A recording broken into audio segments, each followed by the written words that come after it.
to about 95 to 97% of your genes change based on environment, based on what you do each day. So it's literally what is around you, who is around you, the environment, what's going into your body, how you think changes the way your genes express. We begin to age when we're born. But do we have to accept that mental and physical decline is part of that process? What if we could level up our current state to ensure that we avoid that decline? What if the key to our wellness and longevity is in our DNA? Discovering who you really are can be the most exciting adventure of your life if you have the courage to look deep within, face your fears, and overcome your self-limiting beliefs.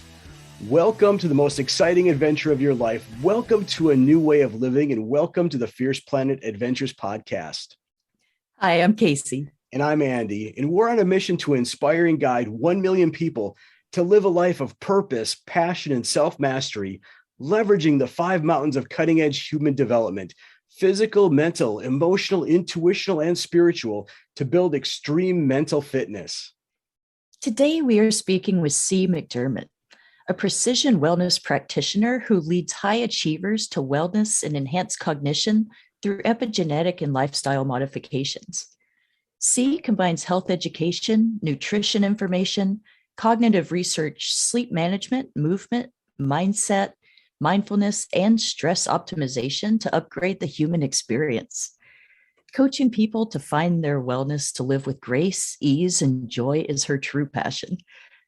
Cee can be found nerding out on genetics, traveling with family, practicing herbalism, and continuing to learn each day. Welcome, Cee. Thanks for having me. Thank you for taking the time to speak with us. We usually kick things off by asking, what are you most excited about in your life right now? Oh gosh, it's hard to narrow it down. So Nice. There's always so much brand new research out about particularly stress management I've been focusing on lately. And I don't even like to use the term stress management so much as stress optimization. Really thinking about something we manage is something that we really care about, and that's near and dear to us, right? We manage families and we manage careers, but stress is not near and dear to us. So I like to say stress optimization. Let's take the stress and make it work for us. Of course, pretty much everything to do with stress, we think of something negative, but it doesn't always need to be. I'm currently, just taking a deeper dive on stress lately. So Nice. Yeah. What I think as a race, right, as a planet, we've been through a very stressful 2 years. So that's a topic that is foremost in people's minds right now. absolutely. So, Cee, if you don't mind, tell us about your journey and how did you get into epigenetic coaching? Okay, so I've kind of been a lifelong wellness person in general. I have always kind of worked out. I was a big runner when I was young. I was always a pretty hard worker. I always had jobs, and even in middle school, I had jobs, and I was always starting businesses and things. So, but I just always loved movement. And I've always been interested in a spiritual aspect of life as well. So over years of just working in a day job, working in an office building and doing a lot of travel and everything, I discovered that a lot of people were just kind of living a baseline of life. Nothing wrong with it. No value judgment there. Really just kind of doing their thing, but not really living that optimized life. And having seen a lot of the world, I thought maybe there was a way to kind of incorporate movement and mindset into this, because I wake most days feeling really excited about the day. And a few years ago, I had been a personal trainer for a long time as a side gig, and it kind of occurred to me that people really just weren't doing all of the things needed, right? So they're moving their body and they're like, I'm going to the gym. I'm going 3 times a day, and that's it, or 3 times a week, and working out for an hour.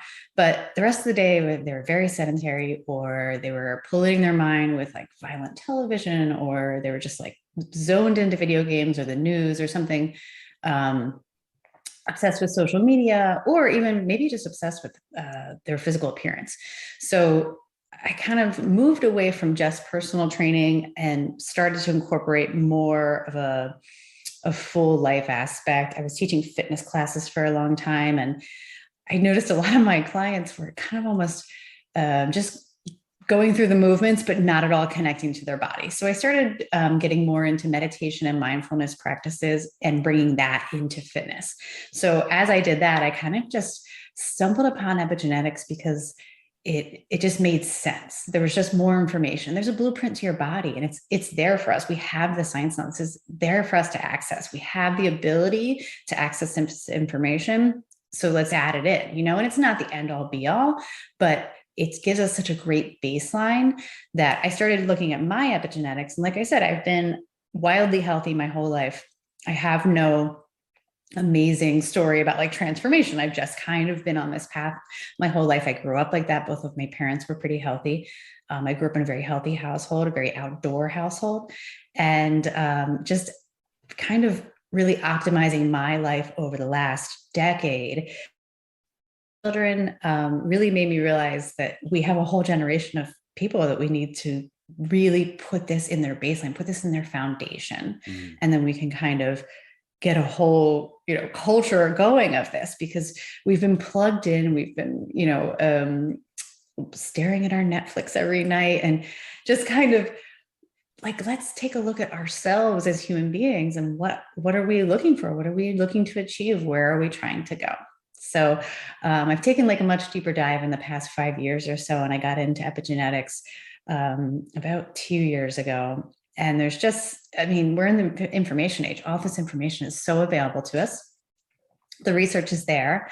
And at this point, the clinical research is there. So yeah, I started incorporating it into my practice that was already operating in the functional wellness field.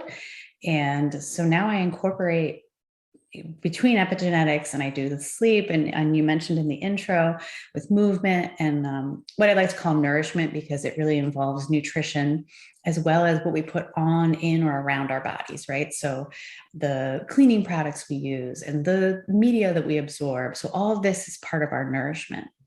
And then I have a focus on cognitive health, because we have such a need for that currently, but cognitive health is near and dear to my heart. I have a family member who has Parkinson's, and I've done an enormous amount of research, and I've been his health advocate for the last 12 years. So I've been in and out of the healthcare system, and it's been challenging, but also amazing, because the science is there to help people.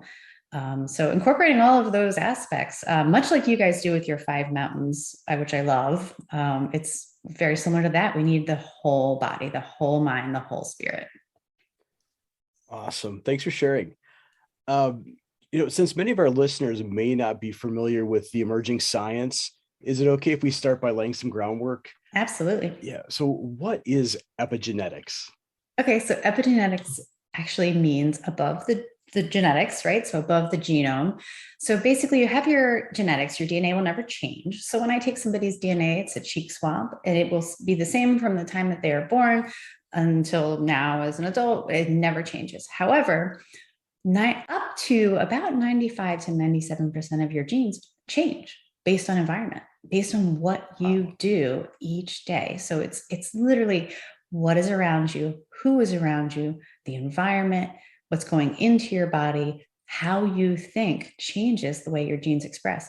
For instance, and I love to quote this one because I know you guys are big meditators, meditation can change up to 1,800 genetics, up or down regulating genes in your favor. Wow. So simple. So 90 to 95% of what we do, how we move through life, affects our genes. And it's actually 95 to 97% of your genes are changed by what you do. Yeah. Okay. And I shouldn't say just, because meditation is simple, but it's not always easy for folks, right? Mm-hmm. It takes time, it takes practice, but we can influence our genes that up regulate or down regulate our genes that much just by meditation. That's amazing. Yeah. So how does epigenetics differ from genetics? So genetics is generally taken, and for good reason, our healthcare system set this way, but genetics usually takes a look at disease and probability of disease. So there are some diseases, there are 6 diseases that are genetic diseases. And right now, the only way that we have to deal with them is through managing symptoms. And those genes are like Huntington's, cystic fibrosis, so some of the more major diseases that you've heard of, sickle cell. So when we have other diseases that we often hear people say, it's in my genes, I might have diabetes, it's in my genes, cancer. There is no one single gene for cancer. There is no gene for diabetes. That's just false. And unfortunately, it's not well known. So we need to change that paradigm and that thinking. Like, just because you could come from a long line of people with diabetes, but realize that you inherit not only your physical genes, but you inherit your habits, your social habits, your eating habits from your family, and they have from generations. So if it looks like a generational thing to have diabetes, it's probably just the environment. There are certain people that will be more predisposed to having the genetics that would put them in a position to have diabetes, for instance, like insulin resistance issues. However, with the proper environment, with the proper information, and really working on that lifestyle, they have no greater chance than another person who has no predisposition. Wow, that's pretty powerful. It's a game changer. And if I could tell your million viewers that you're looking for, we have to tell everyone, because it puts the power back in the hands of individuals. It's not in the power of, oh, this is what I was born into. Our circumstances we are certainly born into, but we can make a lot of changes, even with few resources. And if you have even more resources, you can help others do the same. So this is most likely an oversimplification, but if I get this right, genetics are what we're born with, like blue eyes, my height, so to speak. Epigenetics are things that can be changed by our environment and behaviors and lifestyle. Exactly. Yeah. Wow. Would you mind telling us why, I guess, in your words and opinion, why is this emerging science so important? Why is it such a game changer? When I think about energy and vitality, I think about a kid. They have the energy to play, run around, climb things. That energy that feels like you just can't contain yourself. It's the stuff we've always wished they could just bottle up and sell to us, right? Well, this company's found a way to do just that. Amari's Happy Juice Pack. Mood, motivation, energy, things our bodies can naturally produce when both our guts and our brains are happy and communicating. And we can actually improve that process of communication across the axis of the gut and the brain. This is cutting-edge science. This is game-changing information. This is where science meets soul. This is Amari, and we're helping people feel better naturally. Boost your serotonin and GABA. Balance your neurotransmitters. Nourish your gut. The things that make you want to do. Start feeling better the natural way. Check out the links in the show notes for discounts and more information. Well, I think the idea is that most people are victims of their genetics, right? I think people don't have the information to say, oh, I can prevent this. I mean, I think we're coming around to, oh, okay, well, this vitamin or mineral is cancer preventing, we'll hear things like that. However, people think, oh, that's just good. I'll just do that because someone in my family has cancer, so I might get cancer too. But it's like, we could really take a foundational approach and realize that everything you do affects the outcomes of your health. And this starts in childhood. If we start that child out with the proper nutrition, the proper mindset, even in small children, we can really avoid that dis-ease later in life and hopefully avoid actual disease. Could you paint us a picture of kind of what that might look like, how everyday environment can cause epigenetic modifications? Yeah. So let's say you wake up in the morning and you have had a wonderful night's sleep, and you wake up and you have a gratitude practice. Then you get out of bed, you do, let's say, some meditation or yoga. You really just have positive self-talk. You perhaps have like a mindful cup of tea or coffee, but you use caffeine or stimulants in a way that support your body, because there are indications of how caffeine works with certain body types. And then say you pack a great lunch to take to your office. You drive to work, but you leave tons of time so you're not stressed. And then you get there on time and you greet your coworkers and start your workday. So that's probably pretty optimal for most people, right? Might not be true or practical for most. I feel like that is my casual, normal morning because I set myself up for that. After many years of not doing that, I will admit. But we have the opposite of that, which would be you wake up through an alarm. The alarm wakes you up and you're like, oh no, it's another day. And you have this negative mindset. Oh, I slept horribly. Oh, I have indigestion because I ate too late last night. And, it could go on and on like that. Then you're rushing and you drink too much coffee. Then you spill some coffee on your shirt. So you got to change your shirt. Now you're running late and you get to work and you're like, oh, I hate it here. And the people are terrible, so even just literally every part of your day, and you skip breakfast or you don't fast or whatever you normally do. So all of these things add up. And as little as a few weeks time, we have shown through research that epigenetic changes are taking place. So different parts of your brain show in brain scans when you have a positive mindset. It adds to your brain power. It makes you more focused. It makes you more, really just pleasant to be around, right? Everybody likes that. But then when you're more pleasant to be around, you have greater social connections, which is proven to show longevity, right? There's just so many aspects of it that it literally is every single thing you think, do, or how you move, everything about your day adds to epigenetics. Now, and it just upregulates your genes. Now, not to say that people that have an optimal lifestyle, which I consider myself too, not to say I don't have bad days. My husband was away this weekend and he took a red eye. So he's sleeping right now, right? So optimal time to sleep is definitely not 8 a.m. But, we still live our lives. We still have to be human beings. So he had a fun weekend golfing, but he's going to be paying for the overnight flight today and he'll get some sleep. But when we have that foundation, he's going to bounce back very quickly. So he'll be able to say, well, normally I sleep 8 hours and we start every morning with a 2-hour sadhana practice. So tomorrow morning, he'll be back on track and ready to go. So it's when you I like to think of it as like preparing yourself so you don't have to prepare yourself, right? Like you already go into any stress, any challenge, and something as little as a red eye flight, obviously no big deal. But if you let's say you get a medical diagnosis, you've done the work. So, you don't need to now prepare yourself. You've prepared yourself so that you're able to better cope with things. Yeah, beautiful. We call that morning practice, preparing in your mind before stepping foot onto your battlefield for the day. And, substitute battlefield for work environment, workspace, whatever challenges, doctor's appointments, whatever you're facing during the day. So yeah, it totally resonates with us. Yeah. Do you have a sense of what role ancestral experiences play into our epigenetics? Absolutely. So, and from a biological standpoint, a woman's eggs are in their body in utero.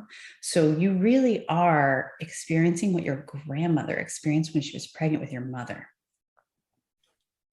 You think about that, right? Mind blown, right? Like there's all kinds of examples. A lot of people will cite the Dutch famine. So this is just the most articulable. I don't know if you've heard of this, but essentially women that were pregnant and experiencing very low caloric intake, their children and thus their grandchildren, because again, the fetus of a female has all their eggs when they're in utero. So the children and those grandchildren basically were epigenetically modified. Their genetics were modified in utero to be calorically efficient, right? So they don't need a lot of calories to survive. So then when the famine was over and these children were born and they grew into adults, they had massive issues with obesity, and so did their children. Such a simple thing. So they found the same thing in men who had the sperm of men are basically generated between the age of 12 and 14 is when that baseline is made. Now, those changes can continue through life. However, they've found that, again, in very, very low caloric intake, I think there was a study in Ireland where during, again, a famine, that men that were adult men that had children when they were 12 or 14, they were basically fasting. So they had a similar effect. And so that's just based on nutrition, but we can also, you can also go into like the trauma of it and everything. It's odd. There's actually there's so many studies on this, and we're really just, I think last year alone, there were 2020, there were 200,000 studies on epigenetics, as opposed to 5 years before, about 50,000 studies. So we're really getting a lot more studies, and that was during COVID. So I'm sure it's going to like quadruple by now. But even just trauma in a pregnant mother can lead to a grain sensitivity. What an odd thing, right? But there's a connection, and they've made a lot of connections with different genes and what maybe a mother experiences, or the age of a father at conception, and then of course through childhood too, which is not to say, scare any future parents or parents of young children. We're not going to mess up our kids. We're doing the best we can, right? But when we have this information, it can be helpful, and we can make those changes. Right. Yeah. It certainly makes you think about every choice you're making and how it's not only affecting yourself. Absolutely. And that can be scary to some people. I have people that are like, I don't want to be this accountable, but guess what? You are. And it's not, we can't blame it on our genes anymore. It's just a fallacy.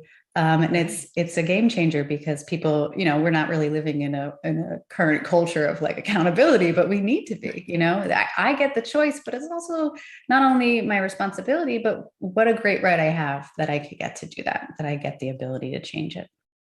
Yeah. Flip the script a little bit. It's not that I have to, it's that I get to. Exactly. And that's about that mindset again, right? Like, this is not to blame anybody that finds themselves in a disease state, of course, but we have information now that we can prevent it. Or if you do find yourself in a disease state and you get a second chance, then you can work on preventing anything in the future, or you can take those better outcomes to work with mindset, to work through, for instance, a medical diagnosis that many people are experiencing. There's so many factors stacked against us even before we're conceived. Yeah. It would be really easy if I were a negative a lot of the time to just throw my hands up and say, I quit. It's not my fault. I didn't do it. But it sounds like the good news is we can change epigenetics. Right. How do we go about making those changes happen?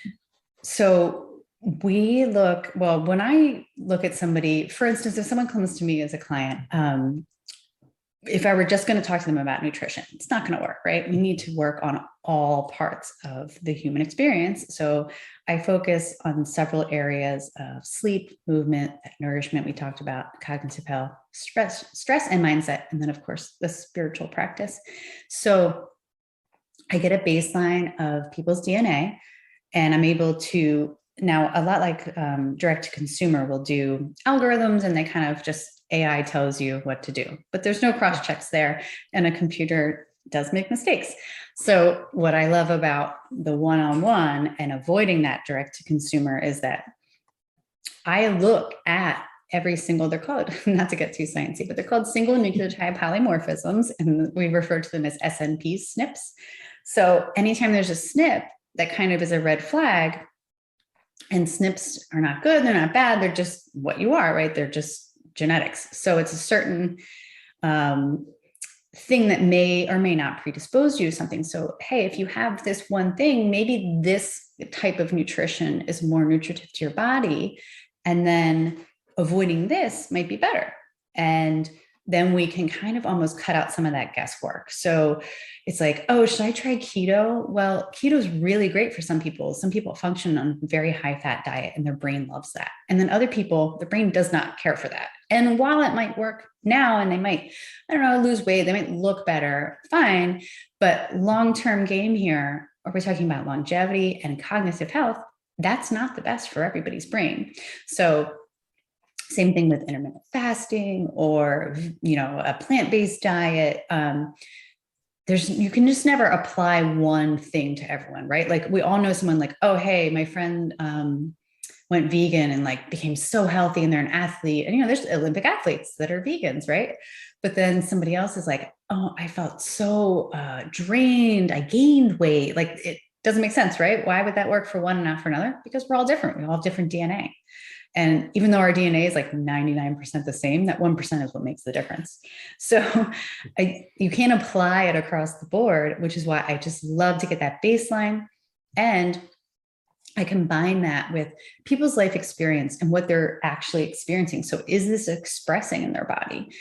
People often come to me fully optimized. They're living they're living their best life. And they're like, where can I make positive change? Absolutely. We can go to fully enhanced here, no problem. And then sometimes people come to me and they're not feeling quite as good. Maybe they're experiencing some digestive issues. The most common age, I was just speaking with a partner of mine who works in the medical field, and we determined that the hormonal change that happens between 35 and 45 seems to be the baseline where people start to have those digestive issues. And we can take a look at your genetics and say, okay, maybe this is causing a little irritation. Let's remove this. So we don't have to necessarily do the full elimination diet. We don't have to necessarily put the body into that type of stress. If we can start where it seems more obvious, and then of course, taking a look at it and actually seeing how it affects the body. So in the context of the person's life, like some people will be like, I'm like, okay, you have a sweet tooth gene. And they're like, I don't like sugar. I don't eat any sugar. Great. It's not expressing because you get enough sleep, because you're not stressed, and so it just depends on the individual, which is why I love actual epigenetic coaching, because looking at your results on paper, number one, can be scary if it's out of context. And sometimes computers make mistakes. So, the AI is not always correct, which is why I like to really go over, I spend several hours with each client going over their results before we even jump into coaching. So it's really just, hey, this is what would serve you best. Let's take a look at it. What are you already doing? Where is it expressing? And how can we change and make it feel better? Where does it feel good? Where can it feel great? I love this concept of taking the science of our bodies and combining it with our natural processes, and just the levels of possibility here is just amazing. Yeah. I mean, the world is so open to it, and we have so much room to grow in this industry, where we really can bring this to so many more individuals and really get the word out, like you're in charge. Yes. And one of the things we often talk about is just how the current medical industry is not geared towards the individual. Not at all. And this just opens up that door, just opens it wide open to personalized healthcare, which is amazing. Fully personalized. And really, I mean, listen, we have personalized algorithms to see what kind of shopping you like. Why can't we do that for our health and wellness? Let's apply all that science. Let's use some of that computer technology where we need to. Yes. Well, that, and including the coaching, which has the intuition of the coach. I mean, that to me is more beneficial than any artificial intelligence that has no experience with people. Yes, absolutely. And there's definitely, there's not too many epigenetic coaches across the world. There's only a few dozen of us, really. So we get together pretty often. We do have a call each week. We have 2 calls each week, actually, where we talk about where we go over clients and, some things where we're hitting roadblocks or anything, encourage each other and talk about new information, new research. And of course, we collaborate consistently with new research because it's kind of constant. So we all kind of have our specialties, and that way we're able to really collaborate with each other and bring, all the information that we can find to each other. What's resonating for me here, Cee, is that, in this world of biohacking and hacks and shortcuts, This one is actually pretty beneficial. And what I mean by that is, you had talked about the elimination diet, right? And that's a process. You eliminate this type of food and then see what happens. And then you eliminate that type of food and see what happens.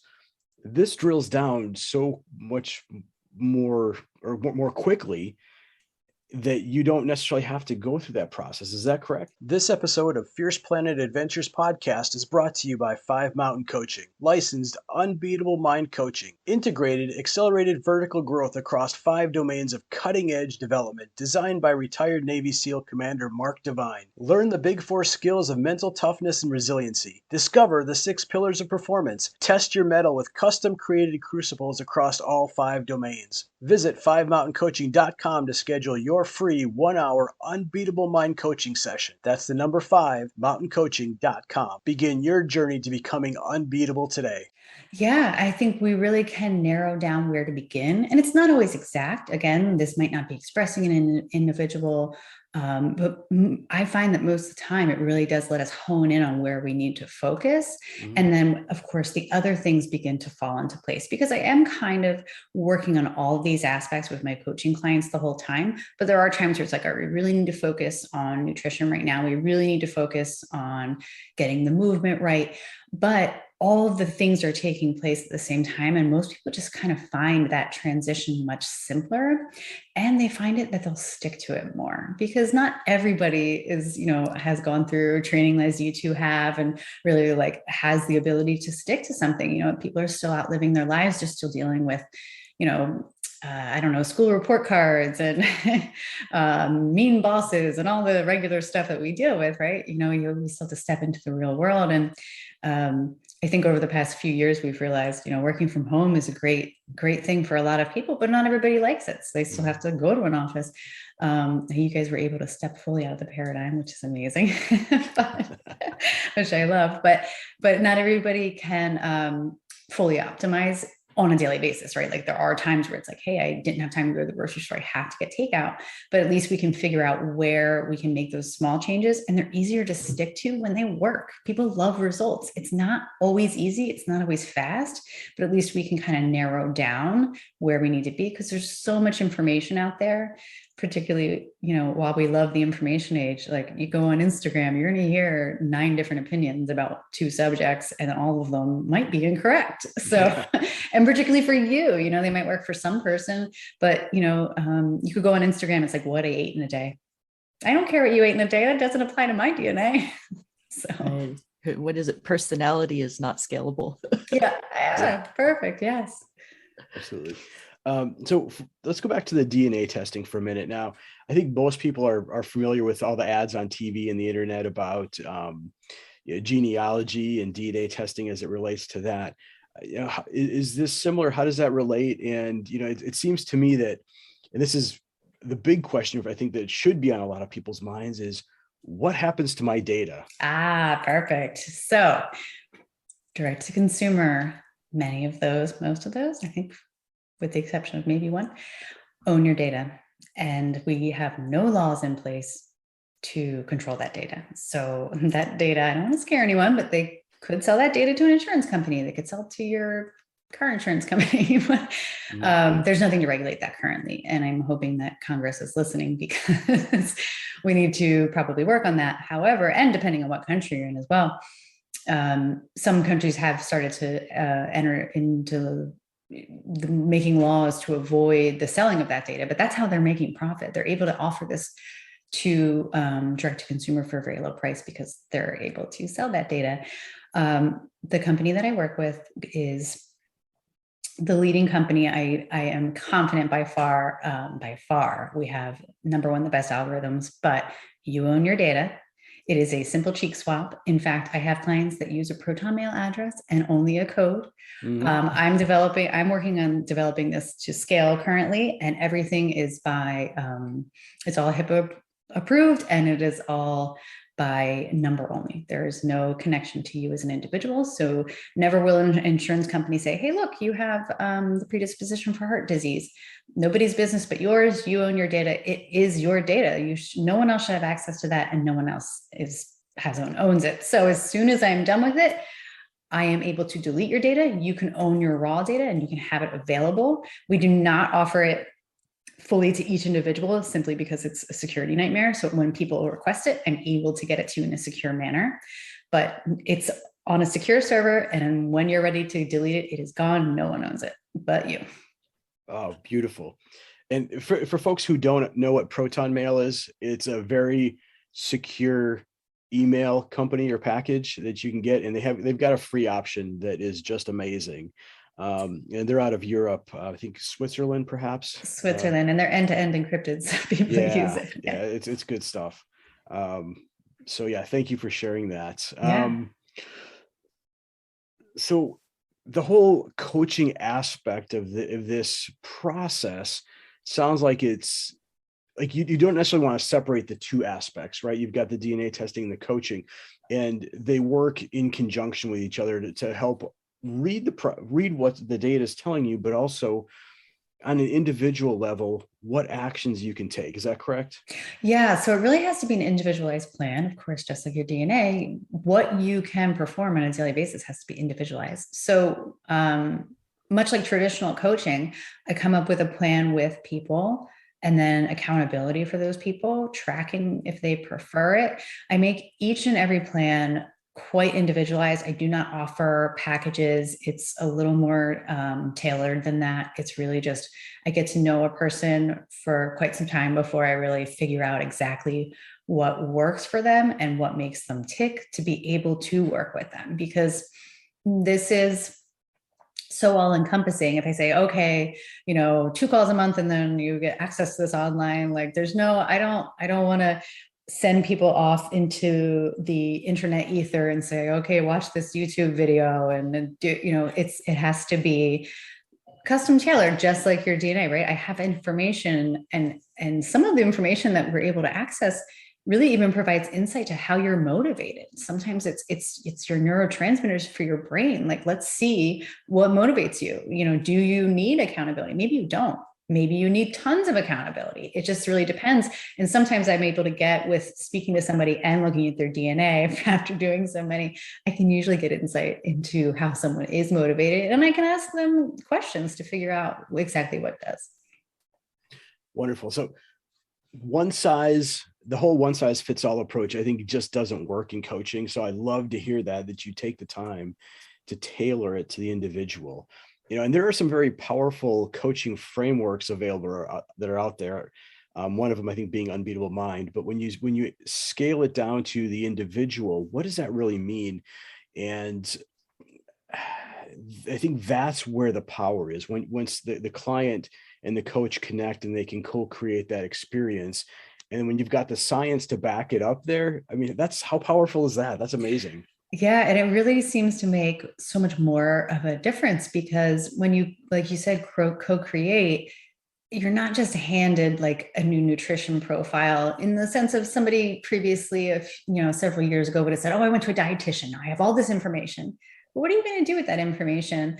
But coaching allows you to really not only find, because I have a huge education aspect to it, I'm not just giving somebody a list of things. Okay, eat these things and you'll be fine. Right. Yeah. So we're able to say, do you like to eat this? Do you? Okay. Well, like, let's eat, let's put this into the context of your life. And that way you really kind of come to get to know the individual in front of you and work together. And then, of course, I don't want to coach people forever. I want to coach them until they're confident to do it on their own. Right. I want people to move out into the world with confidence and the information that they require and the ability to gather more information as it comes. Just thinking about, again, how powerful it is to combine the science with the holistic training. And it seems like there's such a tendency for people to get a diagnosis or, even blood work and just, oh, well, this is wrong with me. Or you see, like you were saying, just because something presents as a predisposition doesn't mean it's showing up. And so, again, getting to know that person and who they are, using your intuition and not just jumping on every little bit of information is So part of that coaching process, where do you bring in like breath work and the meditation? Is that just, do you start out there or? So I guess it would really depend on the individual. A That's lot of fair. people come to me and they're like, "Oh yeah, I'm super into this breath work." A lot of people do.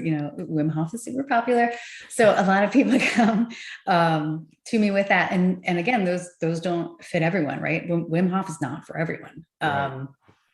So, just like cold plunges are not for everyone, sometimes people have to do a cold shower. Sometimes people don't want to do it at all. Maybe you're better with sauna. These things really, and again, certain breath works will lower your HRV. Some of those things will downregulate genes that we want to downregulate.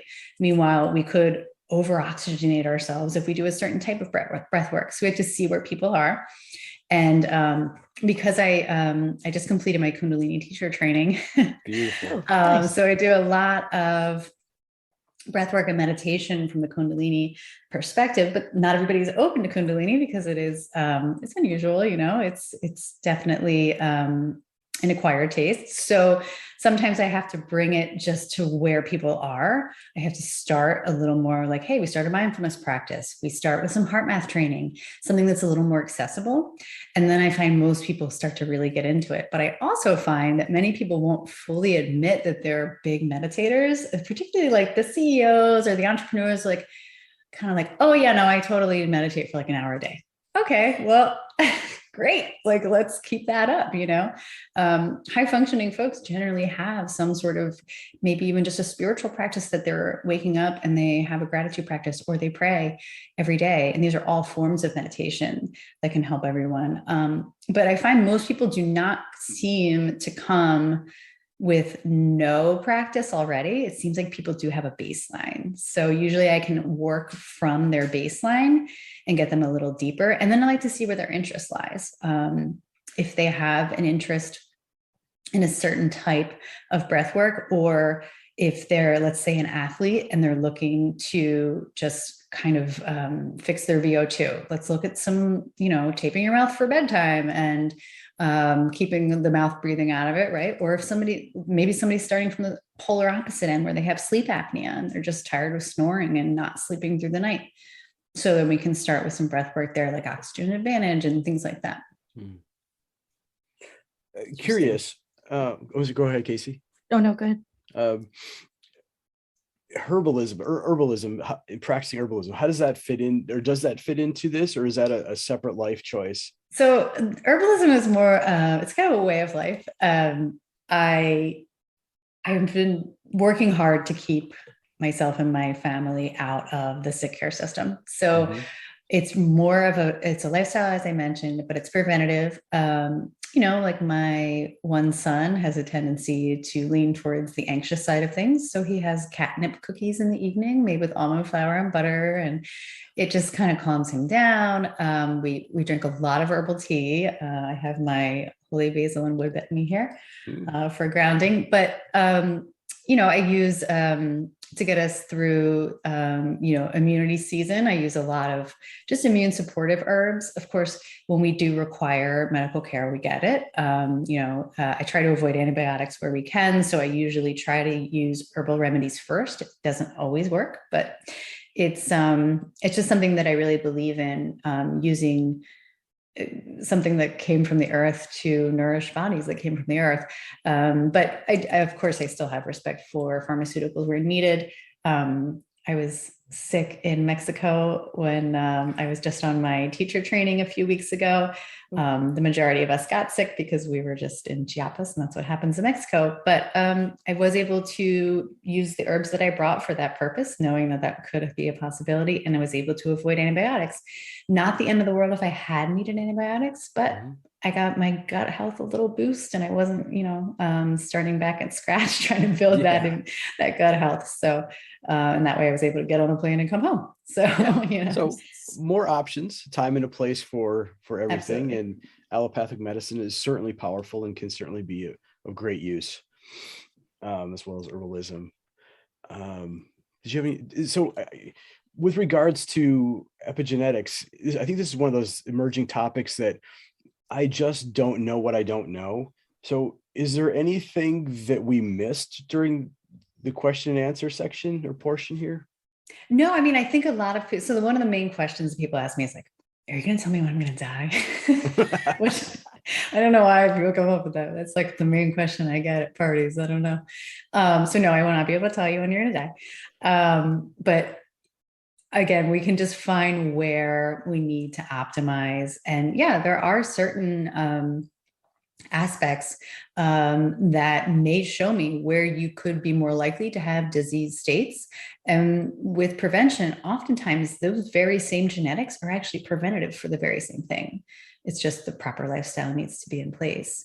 So yeah, it's not always preventative either. Sometimes people come to me and they say, well, I'm experiencing, or I have in the past experienced this. Well, your genetics show this, so let's move towards wellness this way. But I really don't like to send people on the path of like more like the away model where people are scared of Alzheimer's, or they're like, oh no, I'm going to get cancer or something. We really work towards just optimizing your chances for wellness and kind of disease prevention overall, but we don't get into the nitty gritty of anything where like some of the direct to consumers will tell you, you have a 40% chance of cancer. That's irrelevant. And you're not taking any lifestyle factors into account. It's like crazy and irresponsible that anybody would do such a thing. So yeah, that is definitely what sets me apart from the direct to consumer. But yeah. So empowering versus creating a mentality of somebody being scared. So I love that aspect. And creating fear is good, no good for anyone. We know it's not good for mindset. We know it's not even good for your brain. And at a cellular level, it lowers your immunity. Absolutely. Fascinating stuff. So where can people go to learn more about the DNA analysis that you do and your coaching? Sure. So it's limitlessepigenetics.com. And I am finishing up a book. So I'm in the editing stages. Thank you. So I'm just trying to really make it super approachable for people. So I'm in the editing stages of the book now. I was actually just typing a little extra before I got on with you guys. So I've been very focused on the book lately, but yeah, so I anticipate it will be out probably in the fall. So wonderful. Well, Cee, thank you so much for taking the time to chat with us about this emerging science of epigenetics. And I think, based on what I've heard and based on some of the training that we've had, this is some powerful stuff, and this is a great insight into the next level of development for humans. So thank you. Thank you. Friends, if you found the Fierce Planet Adventures podcast helpful, please consider leaving a 5-star review on iTunes or your podcast platform of choice. It helps others find our podcast. If you screenshot your review and tag us on Instagram, we'll send you a classic Fierce Planet Adventures sticker. For your water bottle, cooler, car, send us a direct message with your mailing address on Instagram, and we'll send you that sticker right out. Thanks for joining us, and live fiercely.